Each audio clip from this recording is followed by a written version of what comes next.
I guess it was the second time in my life I felt betrayed. Um, the first time was when I was whatever, young, 17, and I got arrested.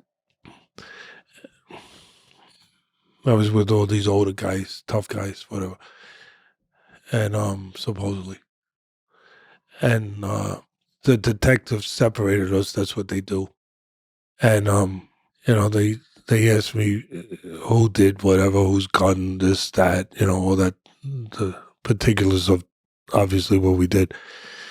And, it was me. And they said, "You sure? You don't want to change that? You want to, because your friends changed it." And these cops, they were nasty, but they were cops. They were the way, you're going to wind up in Rikers and they're going to be doing this to you.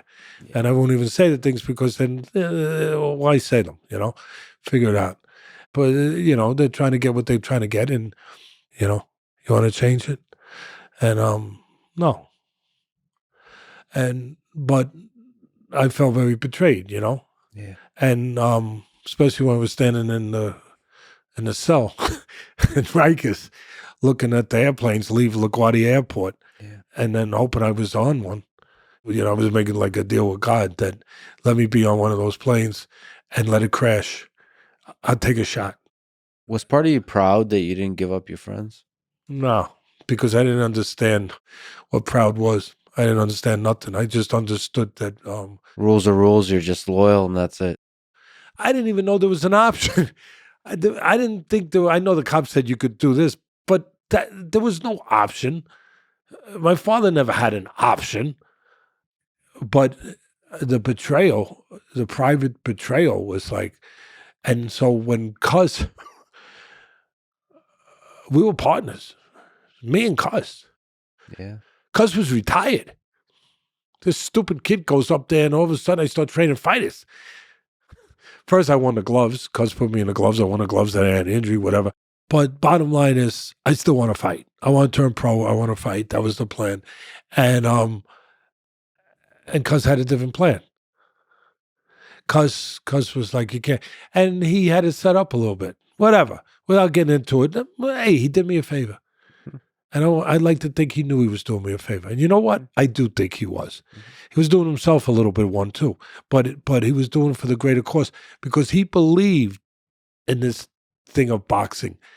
He believed that it changed lives. He believed that it was worthwhile. Yeah. He believed that there was a power to it beyond the left hook.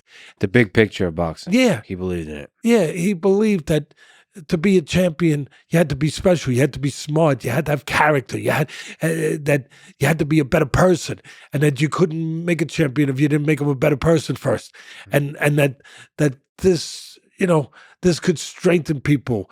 The sport could strengthen people in those ways. So he was married to it, and he was old, and there was no one in the gym. It was empty. And it was above a police station, which was crazy. And he needed an heir to the throne. He needed to pass it on to someone. And he saw something. And all of a sudden he saw that my career as a boxer was less important than having me become his heir to the throne and become his trainer, his man, his guy, to continue, that we could do a lot more for him and for everyone, not just for him, but for everyone. It was more like to keep it going. Like it couldn't die. It couldn't die. And Cuz was afraid that it would die with him. And he committed his whole life to it. He didn't get married because of boxing. So he saw me as the little bit of, the seed to plant for more things to grow before that plant died. And so he all of a sudden he says, you can't fight. And I had people tell me that I could go somewhere else and fight. And I could. But I couldn't. Right. Because I'd be disloyal. Loyalty is everything. Yeah. So I couldn't leave Cuz. Yeah. And he kind of knew that. And so, I couldn't leave him. And he said, you have an ability to teach. He said, knowledge means nothing. He said, see these Britannica? He had Britannica encyclopedias, the whole set in our library. He said, "You see these?" Yeah, I see them. All the knowledge of the world, whatever, is in these. All right. Means nothing if you don't have somebody to convey it to people. Otherwise, it just sits on a bookshelf and looks good. He goes, you have the ability to convey knowledge to people. You're a teacher. You were born to be a teacher. You'd lessen yourself by only being a champion fighter because you'd only take care of one person. You could take care of all kinds of people. And you could do this, and you could do that, and you could do this. So we go on this venture. It took a minute because I didn't believe him at first. But finally, I'm there. I'm training fighters. And then he gets me to buy in. And I was a teacher.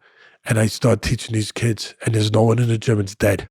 And all of a sudden, there's 10 kids, 15, 20, 25, 30, 35, 40, 45. Catskill Boxing Club, which was never there. Now it's there.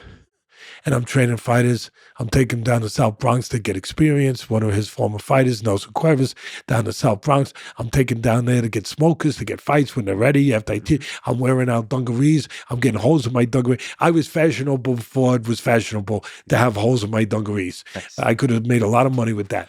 Yeah. Because I was on my knees with these little kids, 9 years old, 10 years old, 8 years old, 12, 13, 14, 15, all these kids. And I'm teaching them and I'm building a gym. And Cuz only came once a week because he was semi-retired, and he's home. And when he would come once a week, he knew he couldn't give me money, but he gave me more than money. He gave me praise. Oh. And he said, look what Atlas is doing. He's creating champions. And I was like, whoa, yeah. Wow, I'm doing good. Yeah.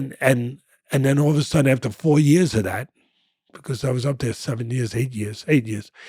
After about 3.5, 4 years of that, we get a phone call that they got this kid in prison, in Tryon Prison, from one of the guys that knew Cuss, Matt Baransky, and there's a correctional officer named Bobby Stewart who used to box, and Cuss had helped him out a little bit, and they knew we had this gym now that was really starting to become something because we were winning tournaments and everything else.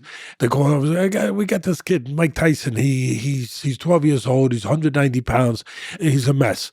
But Bobby Stewart got involved with him, the former fighter, and he's taken a liking to it. And now where he didn't behave at all and he didn't listen to anyone, now he's listening.